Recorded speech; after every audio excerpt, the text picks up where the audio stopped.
Good evening, everyone, and thanks, Nas, for inviting me here. Am I audible? Yes. Okay. So, just want to talk about my debut novel.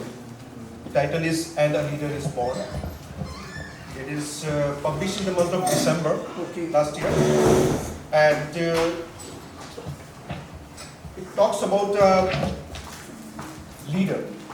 You know, it's a story about politics, about a young, courageous leader who fought against the injustice and against the tyranny. And so I just want to read some excerpt from my book. First of all, being a debut novel, I dedicated this book to my late father. He was indeed the most inspirational person in my life. And my acknowledgements to my literary agent, Suhail Mathur, and my publisher, they are co-publishers, for publishing this book and believing in my work. So the book starts with a very powerful quote which states, "I'm not afraid of an army of lions led by a sheep. I'm afraid of an army of sheep led by a lion." So this was said by Alexander the Great.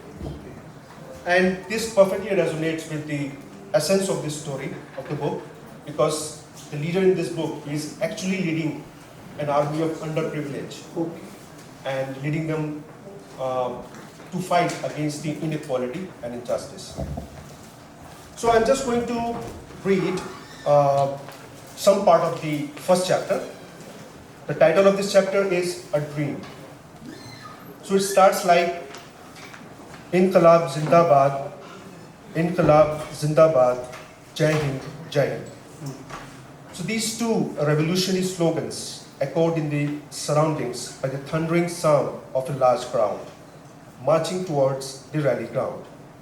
Thousands from all directions walked in conjunction to mark their approval on that revolutionary day. They walked forward with mixed emotions, some fiery-eyed. Their anger developed because of monotonous injustice, inequality, hatred, and corruption caused by the very people they had appointed democratically to work for their upliftment and development. Some had watery eyes and seemed disconsolate. They felt helpless. Some enthusiasts kept their hope alive and were ready to fight for their fundamental rights. In the time of distress, what they needed was a leader who could show them a path and be their savior. On his call, they had stood united and assembled to listen to this charismatic young man whose word has touched their hearts. Could a young man can rescue them like a knight in a shining armor? Only time would tell. Trust had been built and everybody hoped it to be fruitful. But the people were anxiously waiting for the leader. The wait was finally over as they saw a figure peering from the dust.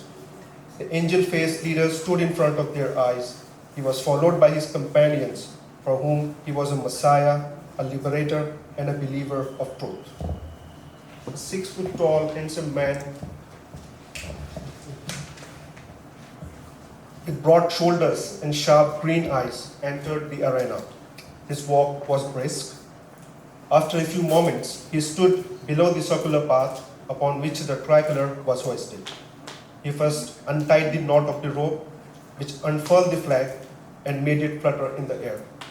Every attendee saluted their pride, the national flag, which was a symbol of unity in diversity, peace, and prosperity of India. The national anthem was sung in chorus with full devotion. After this, the young man turned around, facing the crowd, and smiled. He was dressed in a fine silk kurta pajama of white color. People were chanting his name, Sikandar, Sikandar, and Sikandar. The young man still smiling and waved to the crowd. Now, he starts his speech. My people, today I am indebted for the love you shower on me. Your trust in me gives me immense strength, and I promise my services to you from today until my last breath. The crowd cheered loudly. He continued, Our culture is beautiful and unique. This nation was created based on certain values. Those values are carefully documented in our constitution, which incorporated and inherited sentiments for all religion, caste, creed, language, which allows us freedom of expression, religion, and education, reserved as the fundamental rights of the Constitution. Now the crowd replied in affirmation. He continued, "Good, let me remind you one of our values that makes us stand ahead of other nations. It is unity in diversity, which has been appreciated and cheered by the world. It is matter of surprise for them how a nation has been built justified by the fact that people with different views on life, religion, social, economical, and political systems created a civilized society like India. We all feel proud of our culture, isn't it?" So yes, was the response of the people. Great, let me ask you, what will you do when you realize these values are being compromised? This tone changed to a compelling one. What happened to us? We see each other with hatred. We have become biased based on religion, caste, creed, and race. We have forgotten our cultural values. We identify each other based on what clothes we wear or which faith we belong to. Sikandar continued his aggression. If you visit any foreign nation, they will call you an Indian. They would be least interested in knowing which religion or caste you belong to, because that does not matter. Being an Indian is your identity. What does our tolerance level reach such a low psyche? People are the power in the democracy. History teaches us when people walk together hand in hand, it brought a storm that smashed away the thrones of the power. If you are not united, you will not prosper and you will not progress. So my people, come forward, let us pledge today. So he put his hand on his chest, on his heart, and let us pledge today, we will not discriminate amongst each other. For us, every Indian is only an Indian, irrespective of his caste or religion. We together fight for the rights of our fellow countrymen. We are one, we are one. The crowd continued chanting it. Sikandar then declared, "You people are my warriors of peace. Wherever you go, spread it. We'll continue sharing love and warmth to bring change. Be a flag bearer. The revolution has begun. Embrace it, spread it." So listening to this, people felt excited, all hands up with joy.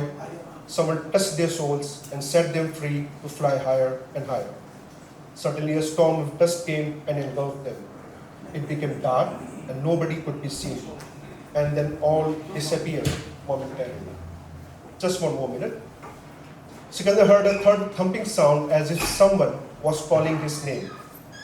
It appeared someone far away called him, and a splash brought him to the real world. Sikandar got up, breathing heavily, and looked around in vain. His mother, Noor Bano, was right there with an empty jar of water in her hand. So that water already used to bring him back from surrealism. It was a nightmare, Amma. He was breathing heavily. So strange, youngsters of your age, dreams of heavenly hoods, fairies, beautiful girls, and you always see yourself rescuing people, invoking a revolution, and ending up in dust. What's wrong with you? And he replied, "And I must make my way through that dust. It's a signal for me. I felt divinity in this. I think this is God's will." He replied. So that's all. I just don't want to read it further. But this book, it is not against any political institution. It's not against any, or it's not based on the life of any leader, living or dead. It is just a fiction account, but it talks about some of the, fundamental rights or some constitutional values that we know but we don't follow upon. So this is a tale of valor and true patriotism. It's all about loving your nation and loving the people and always stand for the right and always stand against injustice. So that's all. Thanks, Nas, for inviting me here.